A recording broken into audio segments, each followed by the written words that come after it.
ela nasce de uma semente, a palavra, e ela é construída através dessa semente, que é a palavra. A nossa vida, ela começa com passos curtos e pequenos. Primeiro, vir à igreja, se entregar a Cristo, receber Cristo Jesus e dizer: eu quero ser cristão. O processo vai te levar a um nível que Jesus preparou para você. Então, você não tem que se apressar. Você não tem que querer ser tocado por Deus a um nível grande agora. Basta que você compreenda o processo. Se você entender bem o processo, porque quando nós somos velozes no cristianismo, vemos a igreja e dizemos: eu quero ser como o pastor, quero ser como o profeta, quero chegar no nível do irmão fulano e orar a língua. Não, você está pedindo uma coisa que o teu tempo e o teu espaço ainda não está sincronizado. Você está pedindo alguma coisa que você ainda não andou muito para ter. Por isso que você vai ver que a etapa dos cristãos é esta que eu vou mencionar. Quando eles se convertem, eles têm a mesma característica com aquele que também hoje é maduro na fé. Oram, cantam, vão à igreja nos domingos. Mas você vai notar que a diferença de um maduro espiritual é alguém que não é sempre no como nós lidamos com as situações da vida. Porque o crescimento espiritual, ele não é visível no quanto o homem fala bonito. Um homem não é crescido espiritualmente porque não falta na igreja todos os domingos. Um homem é avaliado como crescido espiritualmente porque a sua carne se submeteu a Cristo. Significa dizer que um dos níveis que revela que nós estamos crescidos espiritualmente é quando nós morremos para nós mesmos e deixamos Cristo reinar. Esse é um processo muito interessante, porque o cristão que não fez isso nem sabe se é cristão ou não é. Vamos cantar, vamos jejuar, vamos cair no poder. Mas vai ter um grande problema. E o grande problema será que quando vir os momentos maus da tua vida, aquele momento duro da tua vida, você vai retroceder na fé. Porque os problemas, eles são tragos a nós para testar se nós aprendemos com o tempo.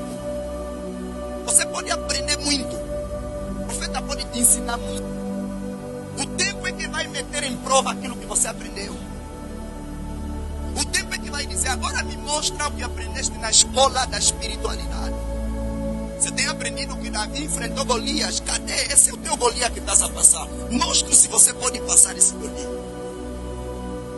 Então, o teste da comprovação para a nossa demonstração se somos crescidos espiritualmente ou não é o quanto oramos. Orar é a preparação. Ler a palavra é a preparação. Vir à igreja é a preparação. Quando o dia mal vir, será este a pauta manifesta.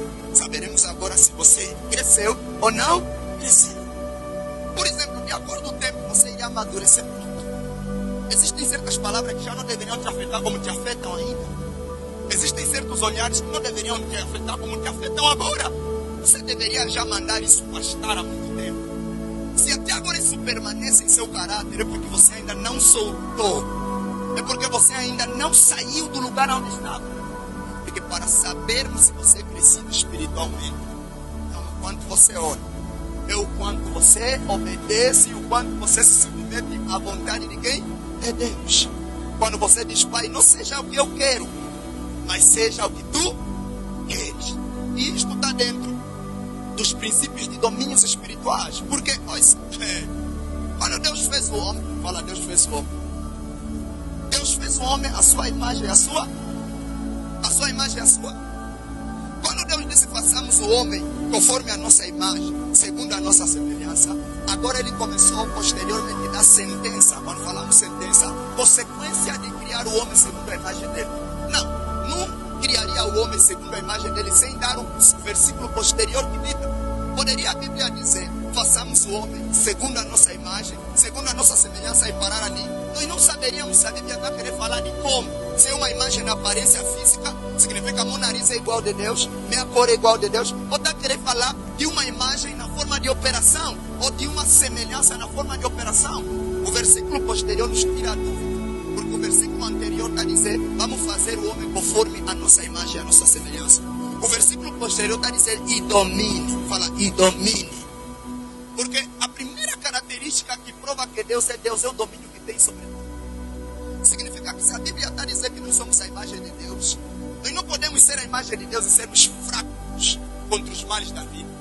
Precisamos posteriormente começar a apresentar essa imagem e essa semelhança na forma de domínio. Por isso ele disse, domine o homem. Está falando, ok, o homem é a minha imagem. Quem o olha, me vê. Mas não me vê apenas na sua cara, no seu nariz, no seu vestir. Isso é a religião. Dizendo porque vestiu uma boa roupa, então é cristão. Está a andar com a Bíblia aqui, então é cristão. Está a cantar, então é servo de Deus. Isso é como uno vê as coisas. Mas o tipo de semelhança e de domínio que a Bíblia Sagrada aqui está a falar, ou o tipo de imagem que a Bíblia está a falar, é a forma de operar como Deus opera. Por isso que quando você começa a meditar a Bíblia, Deus vai começar a te convocar a duas coisas que somente Ele tem de maneira extraordinária. Número 1, fé. Número 2, amor. O amor é chamada como a força espiritual, como nós temos mencionado. E a Bíblia fala que Deus amou o mundo de tal maneira. O único grau de amor mais alto que nós já vimos na terra manifesto nunca foi de uma mulher para um homem.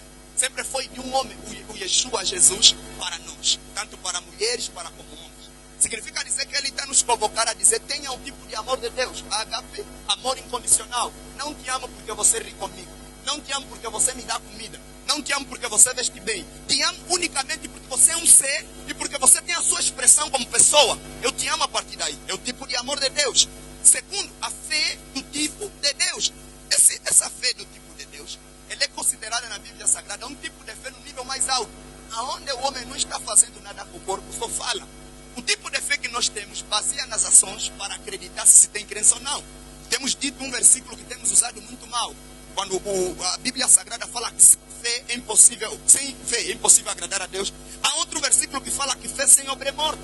E o que nós entendemos, então significa que se eu orar, e não começar a trabalhar, não vou ter dinheiro. Se eu jejuar, e não começar a procurar, não vou comer. Então, nós entendemos o nosso tipo de fé nesse nível. O que eu faço vai ditar a minha certeza de que eu terei. Se eu não semear, não acredito que vou colher. Mas a fé do tipo de Deus é que a própria palavra dele é a semente dele. Ele não precisa levantar para falar, vou montar alguma coisa. Ele fala e a palavra dele cria a coisa que ele quer. E isso que é a fé do tipo de quem? De Deus. Agora, quando a Bíblia Sagrada começa a falar e domine o homem, Deus mencionou 3 lugares de domínio. Que é o que você tem que saber hoje. Aqui está o segredo todo para pregar hoje. Hoje você vai se pegar na cabeça e dizer, bom,